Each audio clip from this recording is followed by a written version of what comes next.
Earlier, we spoke to energy and oil analyst Niall Kramer about the situation. Independent energy analyst, thank you so much indeed for joining us. Welcome to the program. Thank you, Peter. Pleasure to be here. Niall, there are concerns that Eskom perhaps is being overcharged by Petrosa for its diesel. What's your take on this? It looks as if they're paying above market price. Is it as simple as that? I don't think it's as simple as that. My first reaction was exactly the same. Oh, there's collusion going on here, and you can understand why people take that view, especially with state-owned entities and the reputed friction between the two ministers. But I think that there is a story behind the story, and it's the difference between spot and term prices. So, and it's the same as in the crude pricing environment. If you take a long-term contract, it's much easier for the supplier to manage their input costs. But if you simply turn up and you say, whoops, I need what was it they were looking for? Something like, I had it written down here, 50 million liters, or, large quantities like that. You realistically, I think you will be paying a premium. Now, whether there is a contract behind the spot prices is another matter. And the differential, I don't think is that bad, actually. 10 to 15% differential on those prices for contract diesel that's a discount of what you and I, as simple motorists, would pay at the pump, is not unrealistic. So collusion might be a little too strong, but it's certainly symptomatic of a much bigger issue, and the pricing issue is just a small part of it. I think the bigger issue here is one of supply, and the Petrosa refinery is tiny. It's 36,000 litres a day. Now, most of the refineries in South Africa are 1 to 200,000, and they are considered small by world standards. So this refinery is pretty much a boutique refinery, but government to government, it is the biggest supplier to Eskom in terms of diesel. Astron, which most motorists would know as Caltex, is one of the other suppliers that are reasonably close by. So, I think this is just masking a bigger issue around confusion and sadly, I think chasing investors away. The real issue here is not so much diesel, it's the whole energy equation. And we have been sitting in this situation for 10, 15 years now. And it's not something that government hasn't known about. We should be exploring for our own gas, putting gas facilities in, importing gas as LNG, drilling for our own, off the coast, potentially onshore, so that we can steer our own future rather than being at the mercy of world markets. And that potentially is a big issue at the moment in terms of pricing, the Ukraine issues.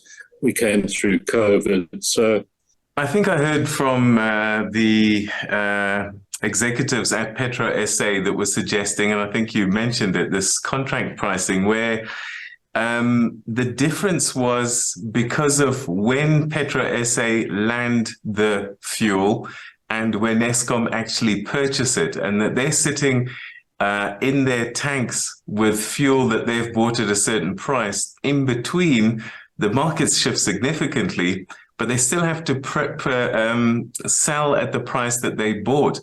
And that so you buy in December, sell in January, but you're stuck with the price that you bought it at in December. And that this has explained the differential according to them. It's not that different to what the motorist experiences at the pump, and that price differential can go both ways. And in, I think it was December to January, you and I would have felt that move in the more comfortable downward direction. So, yeah, that is an issue. On top of which, they've got the cost of capital, they've got to pay for the storage, the insurance risk associated with that. But still, is there an issue there? I honestly don't know. I mean, it is clearly there is political play involved here beyond the simple economics of doing a deal like this. And it's hard to fully trust state-owned entities in this environment. So, I guess that's very much why the view is out there. But is this the real issue at the moment? And I think it is something Eskom told Parliament that they had used, I think it was, I had it written down here, 18 billion rand to date on diesel. I think the report you're talking about talks about 12 billion rand for the 8 months, and they will need another 4 months of diesel. And those sorts of numbers on the surface sound large, but when compared with the loss to the economy, they're tiny.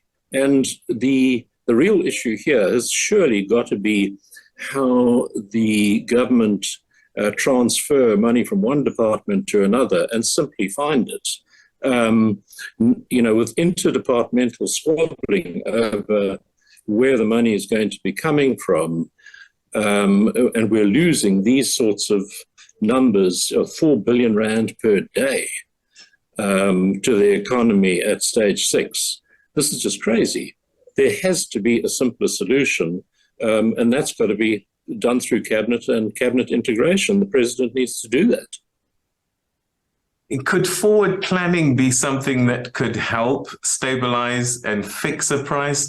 It seems as if Eskom, partly because they don't know how much diesel they're going to need, are buying erratically. And therefore, when you're buying, you're at the mercy of market prices. If you know that you need X gallons per month, you could perhaps lock in a price that will protect you from the fluctuations. And there's the trick. Do you know? You just don't know what, we're going to be on level 2, 3, 6, and for how long. But to answer your question directly, yes, that would be part of an answer, but still somebody has to take the risk. And there again is the difference. It's the same as taking a house, a bond on your house. You're going to be locked into a rate. Now, the oil markets are particularly erratic, and there's a famous story. In 2008, I think it was, the oil price was over $100, maybe 120, and Goldman Sachs were telling everyone it would go to 200, and it promptly went down to the 30s. While the common view is that in the next few months, the oil price would go up a little bit before going down, anyone who takes a long-term view and contractually ties into that has a deal of exposure. They've got some risk to manage. So yes, but there is risk associated with locking in those long deals. All right. So bottom line for you, yes, it may look as if they're paying above the odds, but there's probably a bigger story playing out beyond just the price of the diesel. Bottom line for me is find the money, buy the diesel, get the system stabilized, explore, produce our own gas, and import LNG in the meantime, put the infrastructure in place. At this rate, we've got 3 to 5 years of this nonsense going on and on and on. And in 5 plus, maybe 10 years, we don't want to be in the same situation. Now, if we look back 10 years, there's nothing that gives us comfort that tells us that's not going to be the case. So simply get on with the job, take the politics out of it. Independent energy analyst Niall Kramer, it's been a pleasure talking to you. Thank you so much indeed for your time and your insights.